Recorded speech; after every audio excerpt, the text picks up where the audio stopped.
경력 단절 여성 직원 채용을 하면 기업이 최대 400만 원 받습니다. 직원 본인도 60만 원을 따로 받고요. 합치면 460만 원짜리 지원금입니다. 그런데 이거 신청하려다가 단 1원도 못 받는 경우가 생깁니다. 이유가 뭔지 아세요? 직원을 먼저 뽑았기 때문입니다. 오늘 영상에서는 세 가지를 알려드리려고 합니다. 첫째, 2026년 새일 여성 인턴제가 어떤 구조인지 딱 이해되게 설명해 드릴 거고요. 둘째, 많은 대표님들이 놓치는 신청 순서 제대로 짚어드릴 겁니다. 셋째, 주의해야 되는 함정 세 가지 미리 알고 가시면 괜히 시간 날리는 일 없으실 겁니다. 안녕하세요, 대표님. 9년째 중소기업 소상공인 대표님들 옆에서 돈, 세금 문제 정리해드리고 있는 기업성장 파트너 김 팀장입니다. 제가 현장에서 보면 대표님들이 이런 생각을 많이 하세요. 직원 뽑고 나서 지원금 신청하면 되는 거 아닌가요? 그런데 이게 이 지원금에서는 완전히 틀린 생각입니다. 새일 여성 인턴제는 반드시 채용 전에 새일센터와 약정을 먼저 맺으셔야 해요. 직원을 한 명 뽑았는데 이 순서를 몰라서 지원금 전체를 날리는 경우가 실제로 있습니다. 조건이 맞아도 순서가 틀리면 0원입니다. 이게 오늘 가장 먼저 기억하셔야 할 핵심입니다. 그러면 새일 여성 인턴제가 어떤 구조인지 먼저 간단하게 보겠습니다. 이 제도는 한마디로 결혼, 임신, 출산, 육아로 직장을 그만뒀다가 다시 취업하려는 여성을 채용하면 기업의 인건비 일부를 지원해주는 제도입니다. 기업 입장에서는 숙련된 인력을 상대적으로 부담 없이 채용할 수 있다는 장점이 있고, 근로자 입장에서는 재취업 기회를 얻는 구조입니다. 2026년에는 지급 구조가 바뀌었습니다. 기업이 받는 400만 원이 3단계로 나뉘어서 나옵니다. 첫 번째, 인턴 채용 후 3개월 동안 매달 80만 원씩 총 240만 원. 두 번째, 인턴 기간 끝나고 정규직으로 전환해서 6개월 유지하면 80만 원. 세 번째, 2026년에 새로 생긴 조건인데요. 정규직으로 전환 후 12개월까지 고용을 유지하면 추가로 80만 원이 나옵니다. 이 세 번째가 올해 새로 생긴 조건입니다. 정리하면 기업이 400만 원을 다 받으려면 3개월 인턴, 그 이후 정규직 전환, 그리고 정규직 전환 후 12개월 유지까지 해야 된다는 점입니다. 그리고 취업한 여성 근로자 본인에게는 정규직 전환 후 6개월을 근속을 하면 본인 통장으로 직접 60만 원이 들어갑니다. 이게 합쳐져서 460만 원짜리 지원금이라고 부르는 겁니다. 이게 전체 타임라인이니 참고하시고요. 그러면 우리 회사가 신청할 수 있는지 조건을 보겠습니다. 기업 쪽에서 가장 먼저 확인하셔야 할 건 바로 상시 근로자 수입니다.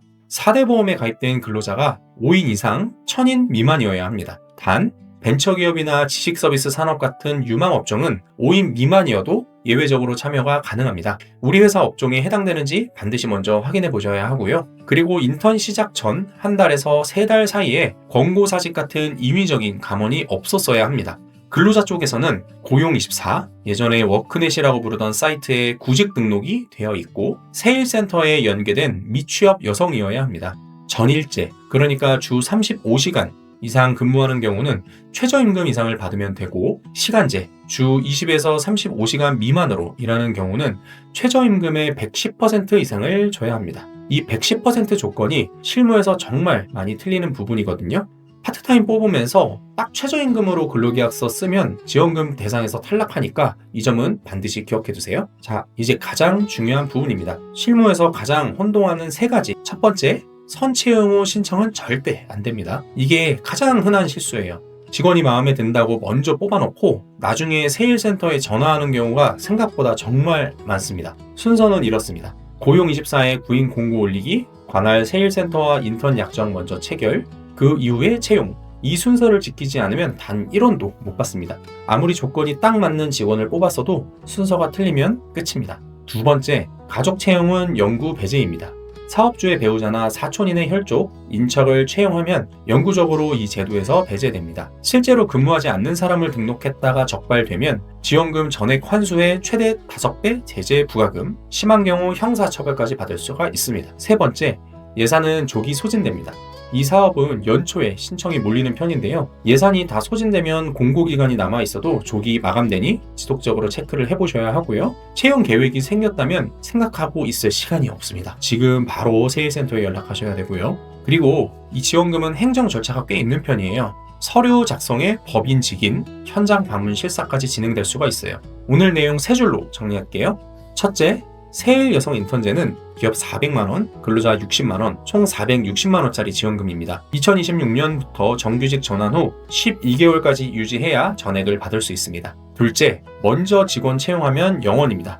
반드시 세율센터와 약정 먼저, 채용은 그 이후입니다. 셋째, 예산은 조기 소진됩니다. 채용 계획이 있으면 지금 바로 세일센터에 연락부터 하세요. 세일 여성 인턴제 외에도 직원 채용 시, 유지 시에 받을 수 있는 고용지원금은 종류가 꽤 많습니다. 청년 일자리 도약 장려금부터 고용 촉진 장려금, 일자리 함께하기 지원금, 기업 상황에 따라 중복으로 검토할 수 있는 지원금들이 총 15개나 있거든요. 우리 회사는 어떤 지원금을 받을 수 있는지 각각 조건과 신청 순서를 실무 기준으로 정리한 내용을 제가 전자책에 따로 정리를 해두었습니다. 고용지원금을 처음 받아보시는 대표님이시라면 확인을 해보시고 전체 흐름을 파악하는 데 도움이 많이 되실 것 같습니다. 고용지원금은 알고 나면 별거 아닌데 모르면 직원 뽑을 때마다 받을 수 있는 돈을 그냥 놓치게 되는 경우가 정말 많죠. 제 채널에서 앞으로 이 15가지 고용지원금에 대해서도 지속적으로 다룰 예정이니까요. 필요하신 분은 구독, 좋아요 눌러두시고 채용이나 자금 관련 영상 올라올 때마다 최신 정보 얻어가시면 도움이 될 것 같습니다. 저는 다음 영상에서 또 뵙겠습니다. 감사합니다.